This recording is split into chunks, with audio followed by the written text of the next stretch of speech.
Hello friends, welcome to our YouTube channel तैयारी exam की।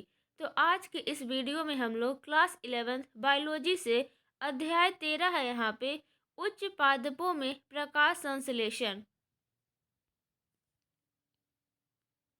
तो इसमें हम लोग एनसीईआरटी बुक से परीक्षा उपयोगी महत्वपूर्ण प्रश्नोत्तर देखने वाले हैं।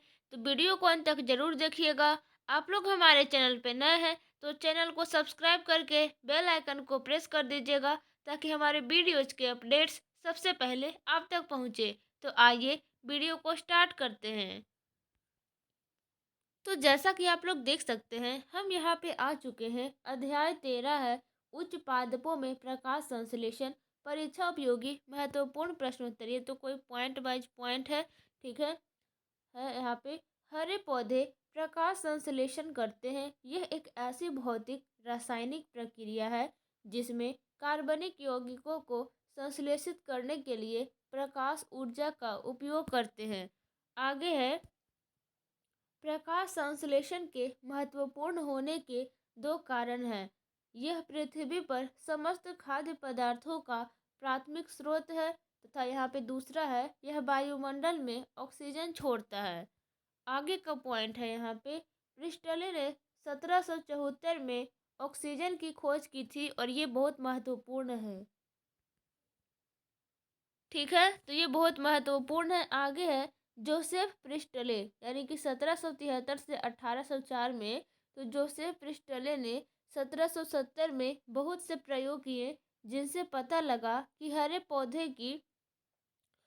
पौधों की वृद्धि में हवा की एक अनिवार्य भूमिका है, ठीक है। आगे है यहाँ पे, पौधे का केवल हरा भाग ही ऑक्सीजन को छोड़ सकता है। ये बहुत ही महत्वपूर्ण बातें हैं। आगे है, जूलियस बोन सर्चस ने यह प्रमाण दिया कि जब पौधा वृद्धि करता है तब ग्लूकोज यानी कि शर्करा बनती है, ठीक है। आगे का पॉइंट है, पौधे का हरा पदार्थ जिसे क्लोरोफिल कहते हैं पौधों की कोशिकाओं में स्थित विशिष्ट भाग जिसे क्लोरोप्लास्ट कहते हैं में होता है। पौधों के हरे भाग में ग्लूकोज बनता है और ग्लूकोज प्रायः स्टार्च के रूप में संचित होता है। आगे का पॉइंट है यहाँ पे, ऑक्सीजन उत्पन्न करने वाले जीवों में प्रकाश संश्लेषण की कुल प्रतिक्रिया को आनुभविक समीकरण द्वारा प्रस्तुत किया गया है। ये कौन सा समीकरण है, इसे देखिए। CO2 प्लस H2O एरो ऊपर में प्रकाश CH2O प्लस O2, ठीक है। अब बात करें तो कुल प्रकाश संश्लेषण को प्रस्तुत करने वाला सही समीकरण निम्न है। ये देखिए, ये सही समीकरण है जो कि एग्जाम के दृष्टिकोण से भी आई है, बहुत ही महत्वपूर्ण है। तो आइए देखते हैं। 6CO2 प्लस 12H2O एरो ऊपर में प्रकाश C6H12O6 plus 6H2O plus 6O2, ठीक है। आगे का पॉइंट है यहाँ पे, क्लोरोप्लास्ट में एक झिल्ली तंत्र होता है जिसमें ग्रेना, अस्ट्रोमा, लेमेल और अस्ट्रोमा तरल होता है, ओके। अब बात करें आगे की, तो यहाँ पे आप लोग देख सकते हैं, हरे पादप के पर्णवर्णकों को पेपर यानी कि क्रोमेटोग्राफी कागज यानी कि वर्णलेखिकी द्वारा अलग कर सकते हैं। क्रोमेटोग्राफी से पता लगता है कि पत्तियों में स्थित वर्णक के कारण जो हरापन दिखाई देता है वह किसी एक वर्णक के कारण नहीं बल्कि चार वर्णकों यानी कि क्लोरोफिल ए क्रोमेटोग्राफी में चमकीला अथवा नीला हरा, क्लोरोफिल बी यानी कि पीला हरा, जेंथोफिल यानी कि पीला तथा कार्टिनोइड पीले से नारंगी पीले के कारण होता है। अब बात करें आगे की, जो कि ये बहुत ही महत्वपूर्ण पॉइंट है। प्रकाश के दृश्य स्पेक्ट्रम की तरंग दैर्घ्यता एवं विबग्योर से परिचित हैं। आपको विबग्योर से परिचित होना चाहिए। इसका फुल फॉर्म होता है, बी से वॉयलेंट यानी कि बैंगनी, आई से इंडिको यानी कि आसमानी, बी से ब्लू यानी कि नीला, ठीक है। और जी से हो जाएगा ग्रीन यानी कि हरा, वाई से हो जाएगा येलो यानी कि पीला, ओ से हो जाएगा ऑरेंज यानी कि नारंगी, आर से हो जाएगा रेड यानी कि लाल। ठीक है, तो ये आपको तो पता होगा। आगे है यहाँ पे क्लोरोफिल ए प्रकाश को अवशोषित करने का मुख्य वर्णक है। ठीक है, फिर भी अन्य थाइलेकोइड में वर्णक जैसे क्लोरोफिल बी, जैंथोफिल तथा केरोटीन, जिन्हें सहायक वर्णक कहते हैं, वे प्रकाश को अवशोषित करते हैं तथा अवशोषित ऊर्जा को क्लोरोफिल ए में स्थानांतरित कर देते हैं। आगे का क्वेश्चन आता है यहाँ पे, एंटेनी किसे कहते हैं, जो कि बहुत ही महत्वपूर्ण है। उत्तर हो जाएगा प्रत्येक फोटो सिस्टम में सभी वर्णक होते हैं सिवाय क्लोरोफिल ए के एक अणु के, तथा LHC का निर्माण करते हैं, जिन्हें एंटेनी कहते हैं। ठीक है, आगे है क्लोरोफिल ए का एक अकेला अणु अभिक्रिया केंद्र बनाना है। दोनों फोटो सिस्टम में प्रक्रिया केंद्र यानी कि पृथक होते हैं। PS1 में अभिक्रिया केंद्र क्लोरोफिल ए का अवशोषण शीर्ष 700 nm पर होता है, अतः इसे P700 कहते हैं। PS2 में अवशोषण शीर्ष 680 nm पर होता है, अतः इसे P680 कहते हैं।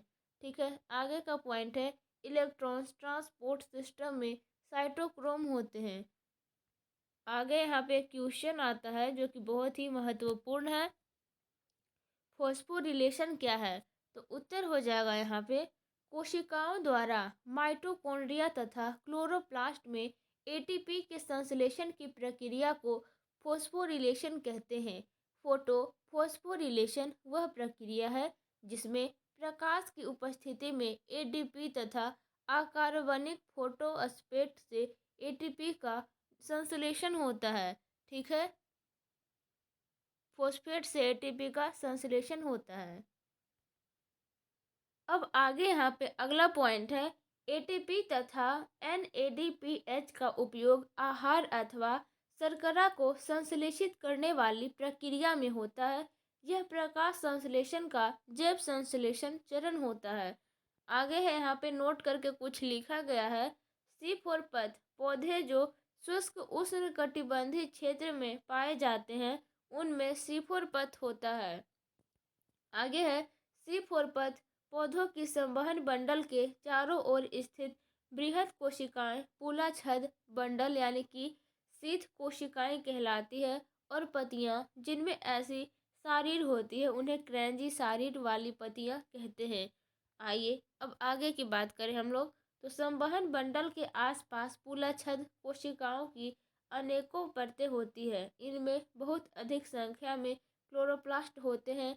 इसकी मोटी भित्तियां गैस के अप्रवेश्य होती है। और यहाँ पे पॉइंट आता है, CO2 यानी कि कार्बन डाइऑक्साइड का प्राथमिक ग्राही एक 3 कार्बन अणु फॉस्फोइनोल पाइरूवेट यानी कि PEP है, और वह पर्णमध्योतक कोशिका में स्थित होता है। इस यौगिकीकरण को पेप कार्बोक्सिलेस अथवा पेप केस यानी कि PEP नामक एंजाइम संपन्न करता है। आगे यहाँ पे कुछ नोट दिया गया है, रुबिस्को नामक एंजाइम विश्व में सबसे ज़्यादा प्रचुर है, और इसका यह गुण है कि इसकी सक्रिय जगह CO2 एवं O2 यानी कि कार्बन डाइऑक्साइड एवं ऑक्सीजन दोनों से बंधित हो सकता है, इसलिए इसे रुबिस्को कहते हैं। आगे का पॉइंट है, C4 पौधे में प्रकाश शोषण नहीं होता है। इसका कारण यह है कि इनमें एक ऐसी प्रणाली होती है जो एंजाइम स्थल पर CO2 की सांद्रता बढ़ा देती है। आगे का यहाँ पे पॉइंट है, जब अनेक कारक किसी जैव रासायनिक प्रक्रिया को प्रभावित करते हैं तो ब्लैकमैन का 1905 लॉ ऑफ लिमिटिंग फैक्टर्स प्रभाव में आता है। इसके अनुसार यदि कोई रासायनिक प्रक्रिया एक से अधिक कारकों द्वारा प्रभावित होती है तो इसकी दर का निर्धारण उस समीपस्थ कारक द्वारा होगा जो कि न्यूनतम मान मूल्य वाला हो। ठीक है, आगे की बात करें, अगर उस की मात्रा बदल दी जाए तो कारक प्रक्रिया को सीधे प्रभावित करता है। आगे आता है यहाँ पे प्रकाश संश्लेषण में कार्बन डाइऑक्साइड एक प्रमुख सीमाकारी कारक है। वायुमंडल में CO2 की सांद्रता बहुत ही कम है, 0.03 और 0.04% के बीच। ठीक है, आगे की बात करें हम लोग, जो कि अंतिम पॉइंट है। प्रकाश अभिक्रिया में जल एक महत्वपूर्ण प्रतिक्रिया अभिकारक है, तथापि कारक के रूप में जल का प्रभाव पूरे पादप पर पड़ता है, न कि सीधे प्रकाश संश्लेषण पर। तो ये रहा NCERT बुक से क्लास 11th का VVI नोट्स। ठीक है, मिलते हैं इसके अगले वीडियो में इसके क्वेश्चन आंसर की ओर। जब तक आप लोग हमारे चैनल को सब्सक्राइब नहीं किए हैं तो सब्सक्राइब कर लें, बेल आइकन को प्रेस कर दें। अगर इसका PDF चाहिए तो टेलीग्राम चैनल तैयारी एग्जाम की 11th ग्रुप ज्वाइन कर लें, वहाँ पे आपको इसका PDF नोट्स और वीडियो लिंक भी मिल जाएगा। मिलते हैं अगले वीडियो में। Thank you so much.